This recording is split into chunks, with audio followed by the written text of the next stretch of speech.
Incarnated beings of light. The working of the Spirit, channeled communications. BD number 8207, July 6, 1962. Even the incarnated beings of light on earth in the last days are only working according to my will as soon as they live their earthly life in heartfelt contact with me and thus offer no resistance to me. That is, that they consciously submit to my will, which also necessitates their voluntarily established bond with me. Hence no being of light having embodied itself on earth as a human being for the purpose of a mission was forced into this mission by me, but it has to be prompted by love to dedicate itself to me, then the human being will also truly accomplish his mission in keeping with my will. And you humans can believe it that they then will also work for your benefit.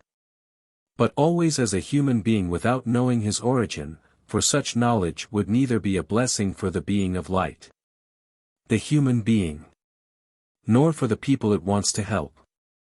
They are certainly in close contact with me and fulfill their earthly task with dedication and joy, but I don't use the people working on my behalf on earth as involuntary shells having to bear witness of me.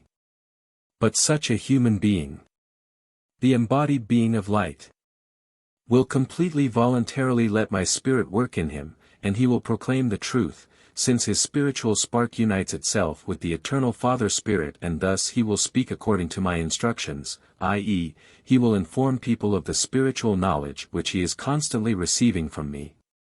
But don't let yourselves be misled by false prophets, for my adversary will also present himself as a representative of Christ, in order to lead people astray, especially in the end time. However, he will hide himself behind a mask and not shy away from using divine words either, which he knows and then tries to interpret in his spirit. Don't let false Christs and prophets deceive you, for my adversary conceals himself under a cover in order to gain access to people who follow me and genuinely strive towards me. And he is frequently very successful. And he often uses my name because people's own will allows for it, which accepts everything as truth which gullible people with mediumistic tendencies claim they allegedly have received from me.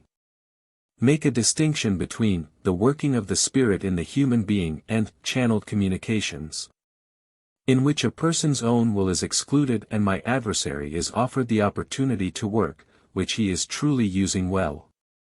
However, anyone who has already kindled the light of realization within himself will also see through his disgraceful activity and not allow himself to be bothered, for I will impart the truth to anyone who wants to know it, and I will also give him the power of judgment to recognize that the word I convey to earth is originating from me, and he will not believe my adversary no matter how cleverly he proceeds to deceive people. For the human being's thinking will be guided correctly and he will receive enlightenment just as soon as he seriously desires to know the truth. Amen.